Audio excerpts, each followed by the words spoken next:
नमस्कार दोस्तों, स्वागत है आपका अपने YouTube चैनल मिश्रा आईएएस में।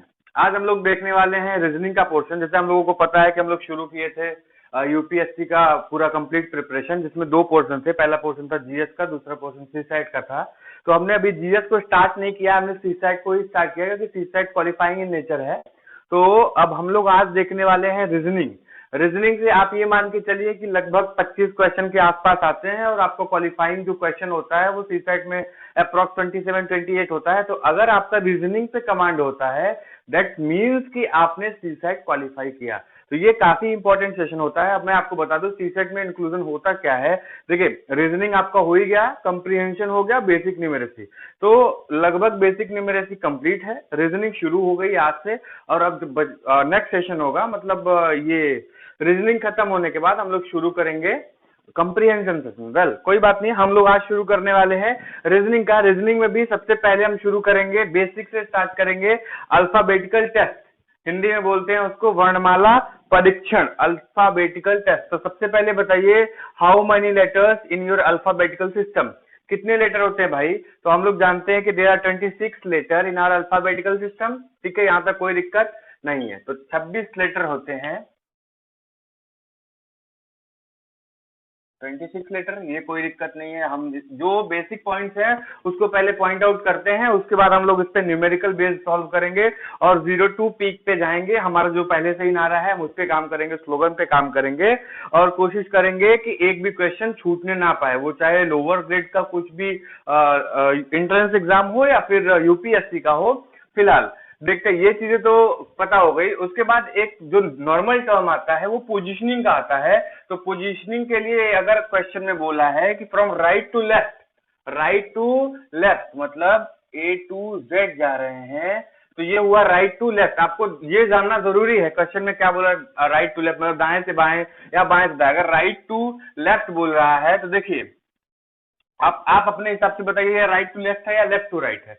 तो हम देखते हैं कि हम अगर इस तरीके से खड़े हैं तो ए हमारे लेफ्ट में है, जेड हमारे राइट में है, मतलब हम एल टू आर चल रहे हैं, एल टू आर चल रहे हैं। और अगर यहीं पे बात करें जेड टू ए, तो ये क्या होगा, जेड टू ए क्या होगा, राइट टू लेफ्ट होगा। यहां तक कोई दिक्कत नहीं। चलिए उसके बाद पोजीशनिंग की बात करते हैं। तो देखिए, अगर हम L टू R1 मतलब लेफ्ट टू राइट की बात करें तो A जो पोजीशनिंग होगी वो 1 होगी और Z की पोजीशनिंग 26 होगी। यहां तक कोई दिक्कत। अगर हम लेफ्ट टू राइट की बात करें मतलब बाएं से दाएं की बात करें तो A की पोजीशनिंग 26, Z की पोजीशनिंग A की पोजीशनिंग 1 और Z की पोजीशनिंग 26। उसी तरीके से अगर हम राइट टू लेफ्ट की बात करें तो यहाँ पे जस्ट सीरीज उल्टा हो जाएगा, मतलब Z का जो पोजीशनिंग होगा वो 1 होगा और A की पोजीशनिंग होगी 26। यहाँ पे हमने एक चीज देखा, एक टर्म आता है क्रमांकिक मान।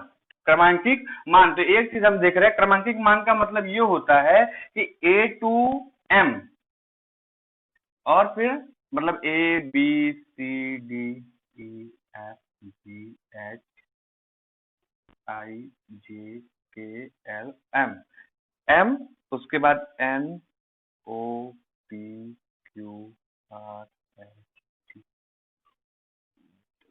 S Y Z। देखिए, A का हुआ 1, B का हुआ 2, 3, 4, 5, 6, 7, 8, 9, 10, 11, 12, 13, उसके बाद 14, 15, 16, 17, 18, 21, 22, 23, 24, 25, 26। देखिए, A का जस्ट अपोजिट Z, B का अपोजिट Y। देखिए, हम यहाँ पे कोई ट्रिक की बात नहीं करेंगे क्योंकि जाहिर सी बात है एग्जाम आने पर आप लोग ट्रिक भूल जाते हैं और उसमें ढेर सारे मिस्टेक्स भी होते हैं। हम बेसिक से लेके चलेंगे कि आपको कुछ भी नहीं आता है तो भी आप इसको सॉल्व करेंगे। देखिए, एक चीज हमने यहाँ से नोटिस किया, क्रमांकिक मान की बात करें तो अगर हम दो इंडिविजुअल को ले लें तो इनका जो पोजीशन है उसका सम देखिए कितना आता है। इसका अगर सम करें, A की पोजीशन 1 और Z की पोजीशन 26, दोनों का सम करेंगे तो आएगा 27। वहीं पे B की पोजीशन की बात करें तो देखिए B की पोजीशन 2 और Y की पोजीशन 25, दोनों का सम करेंगे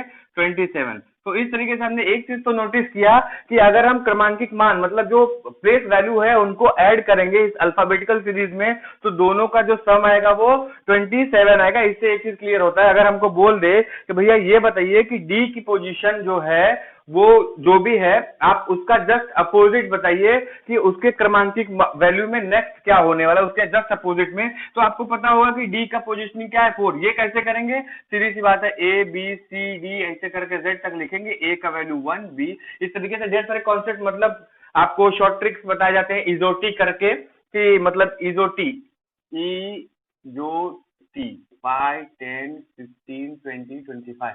लेकिन मैं इस ट्रिक को डिस्कस नहीं करने वाला हूं क्योंकि जाहिर मुझे पता है कि आप एग्जाम हॉल में इसको भूलने वाले हो, तो हम उसको नहीं डिस्कस करते हैं फिलहाल। 1 2 3 4 3 4 और ये 26, ये आपकी पोजीशनिंग हो गई। अगर आपको बोलता है कि भैया डी के जस्ट सामने वाले कौन सा है, इसको बोलते हैं फर्स्ट हाफ, मतलब प्रथम अध्यांश, हिंदी में बोलते हैं प्रथम अध्यांश, इंग्लिश में बोलते हैं फर्स्ट हाफ, ये है सेकंड हाफ। ठीक है, अभी आगे न्यूमेरिकल इसके सॉल्व करने वाले हैं, मैं वो बेसिक टर्मिनोलॉजी डिस्कस कर रहा हूं जिसका आगे यूज होने वाला है। तो सबसे पहले ये जानना जरूरी है। तो देखिए, अगर डी बोल दे तो डी का पोजीशन 4 है, तो जाहिर सी बात है जो नेक्स्ट होने वाला है उसकी पोजीशन कौन सी होगी, उसकी पोजीशन होगी 23, जाहिर सी बात है ना 23, तभी तो दोनों का सम 27 होना चाहिए। हमें पता है ना दोनों का सम 27 होना चाहिए। तो अगर ए की मतलब फर्स्ट का पोजीशन दिया 4, तो सेकंड का पोजीशन 23 होगा। अब देख लीजिए 23 पे पोजीशन पे कौन सा है, W है, तो इस तरीके से हम निकाल लेते हैं। ठीक है, तो ये जो बेसिक चीजें थी वो डिस्कस हो गई। अब हम थोड़ा सा न्यूमेरिकल की तरफ स्विच करते हैं। तो न्यूमेरिकल क्वेश्चन देखते हैं। क्वेश्चन है हमारा अंग्रेजी वर्णमाला में, आपके यहाँ स्क्रीन पे प्रोजेक्टेड होगा, इस तरफ देख लीजिएगा। अंग्रेजी वर्णमाला में आपके बाईं ओर से 7वें अक्षर के बाईं ओर 5वां अक्षर कौन सा है। क्वेश्चन को बड़े ध्यान से समझिएगा। अंग्रेजी वर्णमाला में आपके बाईं ओर, ध्यान से समझिएगा, ये इंग्लिश का लेटर्स है, वहां पे बोल रहा है कि आपके बाईं ओर से 7वें अक्षर के, मतलब बाएं से दाहिने तरफ, ये बायां है ये दाहिना है, यहां से सातवां कौन सा पॉइंट होगा, जी। तो देखिए ध्यान से समझिएगा, बाएं से दाएं पहुंच गए हम 7वें अक्षर पे से के बाईं ओर 5वां अक्षर, के बाईं ओर 5वां अक्षर, तो जो पोजीशन है उसको हम 0 काउंट करते हैं। ध्यान से समझिएगा, तो जी को हमने काउंट किया 0, उसके बाद वहां से बोल रहा है कि 5वां अक्षर कौन सा है, तो 1 2 3 4 5, ये हुआ हमारा 5वां। मतलब हम बोल सकते हैं अंग्रेजी वर्णमाला में बाईं ओर से 7वें अक्षर के बाईं ओर 5वां अक्षर बी है, बी, इसका आंसर होगा बी। आपके स्क्रीन पे क्वेश्चन प्रोजेक्टेड है। नेक्स्ट क्वेश्चन हम लोग देखते हैं, क्वेश्चन नंबर 2। पहला क्वेश्चन हो गया, क्वेश्चन नंबर 2 की तरफ देखते हैं। क्वेश्चन कह रहा है अंग्रेजी वर्णमाला में आपकी बाईं ओर से 17वें अक्षर, बाईं ओर से 17वें अक्षर, 17वां अक्षर है क्यू हमारा, 17वें अक्षर के बाईं ओर 5वां अक्षर कौन सा, के बाईं ओर 5वां अक्षर, देखिए ये है क्यू 17वां, इसको 0 मान लेते हैं, उससे बाएं 5वां, तो 1 2 3 4 5, मतलब इसका आंसर क्या होगा, एल। यहाँ पे आपके स्क्रीन पे प्रोजेक्टेड होगा, क्वेश्चन को आप पॉज करके सॉल्व कर सकते हैं। ये 2 हो गया सेकंड क्वेश्चन। तो अगले क्वेश्चन की तरफ मूव करते हैं। अगला क्वेश्चन है हमारा, क्वेश्चन ध्यान से देखिएगा, आपकी स्क्रीन पे प्रोजेक्टेड है। यदि अंग्रेजी वर्णमाला को विपरीत क्रम में लिखा जाए, तो ध्यान से समझिएगा, स्ट्रेट पॉइंट क्या होता है, ए बी सी डी, वो तो सीधा सीधा लिखा जाता है। क्वेश्चन में कह रहा है कि अंग्रेजी वर्णमाला को विपरीत क्रम में लिखा जाए। देखिए, यदि अंग्रेजी वर्णमाला को विपरीत क्रम में लिखा जाए तो दाएं से 8वें अक्षर, दाएं से 8वें अक्षर के बाईं ओर 9वां अक्षर क्या होगा। ध्यान से समझिएगा, दाएं से 8वां अक्षर, पहला दूसरा तीसरा चौथा 5वां 6वां 7वां 8वां, ये हुआ 8वां। ध्यान से समझिएगा, 8वें अक्षर के बाईं ओर, मतलब बाईं फिर से इधर ही होगा, यहाँ से 9वां अक्षर देखना है, तो इसको 0 काउंट करेंगे, 1 2 3 4 5 6 7 8 9, ये हुआ हमारा आंसर क्यू। तो इस क्वेश्चन का आंसर हमारा क्या होगा, क्यों। अब हम नेक्स्ट क्वेश्चन की तरफ चलते हैं, स्क्रीन पे प्रोजेक्टेड होगा क्वेश्चन नंबर 4 जो है, यदि अंग्रेजी वर्णमाला को विपरीत क्रम में लिखा जाए, जो कि लिखा गया है ऑलरेडी, लिखा जाए, इसको थोड़ा रफ कर लेते हैं। क्वेश्चन है, यदि अंग्रेजी वर्णमाला को विपरीत क्रम में लिखा जाए तो दाएं से 17वां, 1 2 3 4 5 6 7 8 9 10 11 12 13 14 15 16 17, ये तो हो गया 17वां। दाएं से 17वां अक्षर के बाईं ओर छठा, अक्षर के बाईं ओर, मतलब इसका बायां फिर से इधर, इसका छठा, तो इसको 0 काउंट करेंगे। 1 2 3 4 5 6, 6 पोजीशन पे कौन सा आएगा लेटर? W। तो इस क्वेश्चन का आंसर हो जाएगा W। अगले क्वेश्चन की तरफ चलते हैं। क्वेश्चन नंबर 5 जो हमारा है, क्वेश्चन नंबर 5 कह रहा है, ध्यान से देखिएगा, स्क्रीन पे प्रोजेक्टेड है। यदि अंग्रेजी वर्णमाला को विपरीत क्रम में लिखा जाए तो दाएं से 17वें अक्षर के, दाएं से, ये दाहिना है, दाएं से 17वें अक्षर फिर से काउंट कर लीजिए। 1 2 3 4 5 6 7 8 9 10 11 12 13 14 15 16 17। क्यों? दाएं से 17वें अक्षर, 17वें अक्षर के दाई ओर, के दाई ओर, ध्यान से समझिए, के दाई ओर, तो इसको 0 मानेंगे। के दाई ओर छठा अक्षर कौन सा है? 0 1 2 3 4 5 6, तो इसका आंसर क्या होगा? के। इसका आंसर हो जाएगा के। ध्यान से समझिए, क्वेश्चन बोल रहा था ना, यदि अंग्रेजी वर्णमाला को विपरीत क्रम में लिखा जाए तो दाएं से 17वें अक्षर, तो दाहिना ये है, बायां ये है, यहां से दाहिने की तरफ चलेंगे, सॉरी, दाएं से 17वें अक्षर, तो ये 17वां क्या आएगा? क्यों आएगा? 17वें अक्षर के दाईं ओर, फिर यहां से दाहिना इस तरफ चलेंगे, दाईं ओर छठा अक्षर, तो जो जहां तक पहुंचे उसको 0 काउंट करेंगे। ध्यान से समझिएगा, जहां तक पहुंचे उसको 0 काउंट करेंगे। उसके बाद छठा पूछ रहा है, तो 1 2 3 4 5 6, तो उसका आंसर होगा के। नेक्स्ट क्वेश्चन की तरफ मूव करते हैं। क्वेश्चन कह रहा है, यदि अंग्रेजी वर्णमाला के प्रथम अध्याय, तो आपको याद होगा क्वेश्चन, मतलब सीरीज शुरू करने से पहले ही मैंने जो बेसिक टर्मिनोलॉजी वो बताए थे कि फर्स्ट हाफ क्या होता है, मतलब प्रथम अध्यांश क्या होता है, द्वितीय अध्यांश। ए से लेकर एम तक को फर्स्ट हाफ बोलते हैं, मतलब प्रथम अध्यांश, और एम से लेकर के जेड तक को द्वितीय अध्यांश बोलते हैं। तो देखिए, मैंने इसीलिए क्वेश्चन को ऑलरेडी लिख दिया, क्वेश्चन यहाँ पे आपके प्रोटेक्टेड है। ध्यान से समझिएगा, क्वेश्चन में कह रहा है यदि अंग्रेजी वर्णमाला के प्रथम अध्यांश, तो प्रथम अध्यांश कहाँ है? ए से एम तक, उसको विपरीत क्रम में लिखा जाए, मतलब ए से एम तो सीरियल वाइज होता है, उसको विपरीत, मतलब एम टू ए लिखे, तो वो लिखा गया है एम टू ए, और द्वितीय अध्यांश को एज इट इज लिखा गया है। लिखा जाए तो आपकी दाईं ओर से, आपके दाएं ओर से, ध्यान से समझिएगा क्वेश्चन क्या रहा है, आपकी दाईं ओर से पांचवा अक्षर, पांचवा 1 2 3 4 5, पांचवा अक्षर वी होगा। ध्यान रखिएगा, दाईं ओर से पांचवा अक्षर के बाईं ओर, के बाईं ओर 19वां, यहां से 19वां, तो वी को हम क्या कंसीडर कर लेंगे? वी को कर लेंगे 0 पोजीशन। यहां से कौन सा देखना? 19वां, तो 1 2 3 4 5 6 7 8 9 10 11 12 13 14 15 16 17 18 19, तो इस क्वेश्चन का आंसर क्या हो जाएगा? के। इस क्वेश्चन का आंसर हो जाएगा हमारा के। ध्यान से समझिएगा। नेक्स्ट क्वेश्चन की तरफ हम लोग चलते हैं।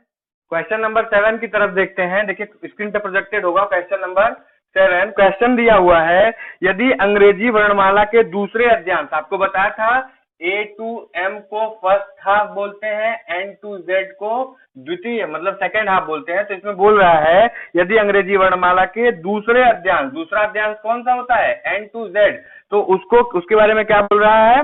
विपरीत क्रम में लिखा जाए, मतलब एन टू जेड तो सीरीज में होता है, जेड टू एन लिखे। तो देखिए, फर्स्ट हाफ को तो as it is A to M ऐसे लिखा गया है, और सेकंड हाफ को जेड टू एन लिखा गया है। अब क्वेश्चन क्या पूछ रहा है? लिखने के बाद क्वेश्चन बोल रहा है आपकी बाईं ओर से 15वां, ध्यान से समझिएगा, बाएं से 15वां, 1 2 3 4 5 6 7 8 9 10 11 12 13 14 15, बाएं से 15वां अक्षर के दाईं ओर 10वां अक्षर, दाईं ओर 10वां अक्षर, तो यहां से इसको 0 काउंट करेंगे। 1 2 3 4 5 6 7 8 9 10, इसका आंसर हो जाएगा ओ। ध्यान से समझिएगा, इस ऐसे क्वेश्चंस को ट्रिक के सहारे मत सॉल्व करिए। ट्रिक मैंने आपको बताया, अगर मैं चाहता ये बिना काउंट किए, मुझे इजोटी का भी फॉर्मूला पता है, बाकी चीजें पता है, मैं क्यों ऐसे करता, लेकिन करने का मतलब ये है कि आपको बेसिक से पता हो। मैं एज ए स्टूडेंट आपको ट्रीट करने की कोशिश कर रहा हूं। अगर मैं चाहूं तो डायरेक्टली जो शॉर्ट ट्रिक्स होते हैं, लेकिन आप फंसेंगे, फंसना आपको है, तो बेहतर ये है कि फंसिए नहीं। चलिए नेक्स्ट क्वेश्चन की तरफ देखते हैं। क्वेश्चन नंबर 8 जो है, क्वेश्चन नंबर 8 आपके स्क्रीन पे यहाँ पे प्रोजेक्टेड होगा। 8 है, यदि अंग्रेजी वर्णमाला के दूसरे अध्यांश को, मतलब यही चीज बोल रहा है, मतलब फर्स्ट हाफ क्या होगा?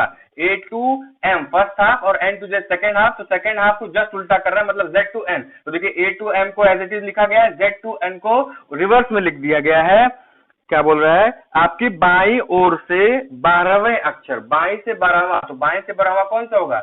1 2 3 4 5 6 7 8 9 10 11 12, 12वां कौन सा हो गया? एल। 12वें अक्षर के दाईं ओर 9वां अक्षर, यहां से दाईं ओर 9वां अक्षर, तो एल को 0 1 2 3 4 5 6 7 8 9। इस क्वेश्चन का आंसर क्या हो जाएगा? एस। इस क्वेश्चन का आंसर हो जाएगा एस। यहाँ पे प्रोजेक्टेड है, आप चाहें तो क्वेश्चन को सीरीज को पॉज करके सॉल्व कर सकते हैं। नेक्स्ट क्वेश्चन की तरफ हम लोग मूव करते हैं। नेक्स्ट क्वेश्चन की तरफ चलते हैं। क्वेश्चन कह रहा है, अगर इस जो अभी क्वेश्चन सॉल्व होने वाला है उसमें क्वेश्चन पूछेगा कि दो टर्म्स के बीच में कितने लेटर्स है ना। तो अभी देखिए क्वेश्चन प्रोजेक्टेड है, यहाँ पे क्वेश्चन नंबर आपका है 9th, क्वेश्चन नंबर 9th है। तो देखिए क्वेश्चन बोल रहा है, अंग्रेजी वर्णमाला में बाएं से 10वें अक्षर, बाएं से 10वां अक्षर जे होगा, ठीक है, बाएं से 10वें अक्षर तथा दाएं से 13वें अक्षर, दाएं से 13वां अक्षर, तो 1 2 3 4 5 6 7 8 9 10 11 12 13 क्या होगा? एन पे आएगा।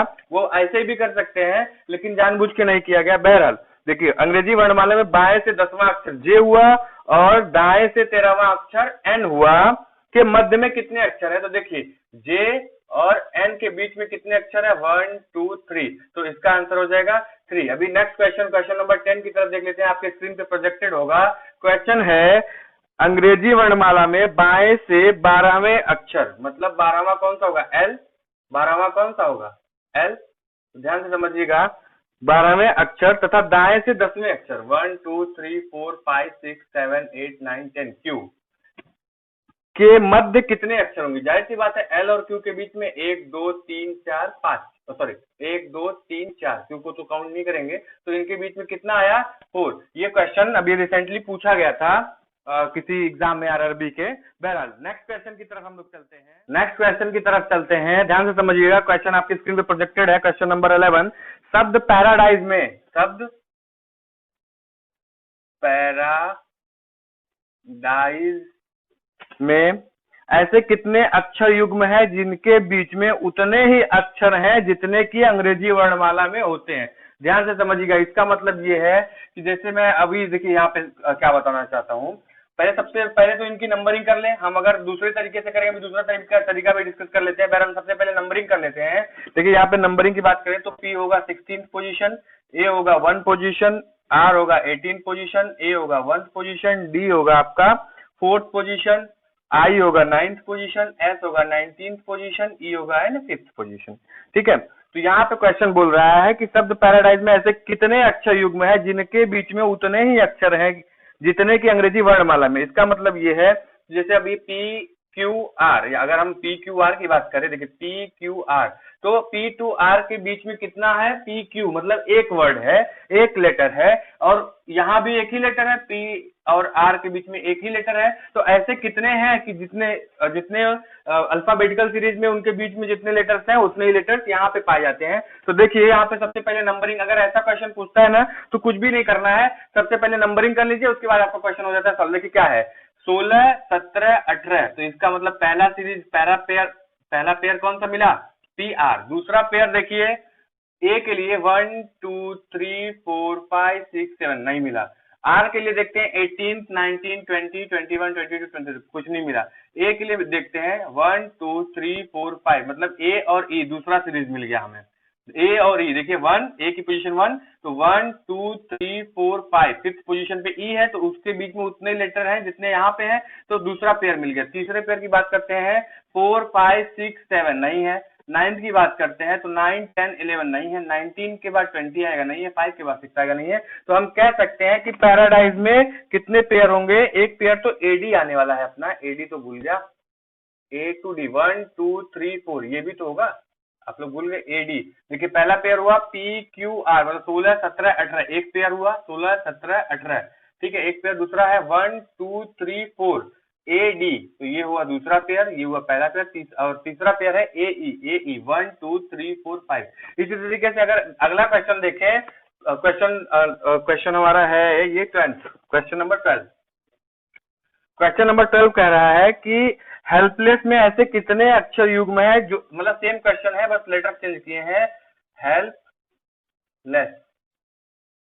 तो सबसे पहले हमारा काम क्या होगा? नंबरिंग करना। नंबरिंग के लिए 8 5 12 16 12 5 19 19, ठीक है, इतना कर लिया। अब सेम क्वेश्चन को उस तरीके से सॉल्व करते हैं। देखिए कह रहा है कितने लेटर्स आएंगे, तो 8 के लिए पकड़ते हैं, 8 9 10 11, देखिए ना 8 की पॉइंटिंग करते हैं। अब 8 के बाद उसी नंबर पे सेम कौन सा पोजीशन आता है, 8 9 10 11 12, एक मिला H2L, पहला पेयर HL। देखिए फिर से समझिएगा, 8 9 10 11 12, तो H2L पहला पेयर। उसके बाद अब दूसरा पेयर देखते हैं, 5 6 7 8 9 10 11, इसमें नहीं मिला। 12 L के लिए देखते हैं, 12 13 14 15 16 17, नहीं मिला। फिर 16 के लिए देखते हैं, 16 17 18 19, तो दूसरा पेयर मिला P और S। समझ रहे हैं ना क्वेश्चन को। उसके बाद नेक्स्ट देखते हैं, 12 13 14 15 नहीं है, 5 6 7 नहीं है, 19 20 नहीं है, फिर 19। तो इसमें कितने पेयर मिले, पहले वाले पैराडाइज में कितने पेयर मिले, 2 पेयर, और हेल्पलेस में टोटल नंबर ऑफ पेयर। इस तरीके के क्वेश्चन में कुछ नहीं करना है, सबसे पहले आपको करना ये है कि नंबरिंग कर लेनी है, उसकी पोजीशन नंबरिंग कर लेनी है एज इट इज जैसे दिया है। उसके बाद फिर क्वेश्चन को जो कह रहा है इसके बीच में, इस क्वेश्चन को समझिएगा, इसके बीच में उतने ही लेटर्स होंगे जितने कि इसके एक्चुअल लेटर्स में अल्फाबेट में होने चाहिए। तो उन्हें पैराडाइज में देखा, सबसे पहले नंबरिंग कर ली और उसके बाद फिर इस सीरीज को फॉलो कर दिया। बहरहाल वीडियो का सीरीज हमने कोशिश की है कि सबसे बेहतर कंटेंट बनाने की, और क्वेश्चन भी हमने इनफ सॉल्व कराए हैं। इन क्वेश्चंस पे अगर आपका कमांड हो जाएगा तो आई एम श्योर कि कोई भी एग्जाम हो, अगर रीजनिंग के अल्फाबेटिकल सीरीज से कोई भी क्वेश्चन आता है तो 100% आप उसको अटेम्प्ट करेंगे और वो सही भी रहेगा। आई गारंटीड कि अगर इस सीरीज को देखते हैं तो आप 90% क्वेश्चन को सॉल्व आउट कर लेंगे। बहरहाल वीडियो अगर आपको अच्छा लगा तो वीडियो को लाइक करिए, चैनल को सब्सक्राइब करिए। तब तक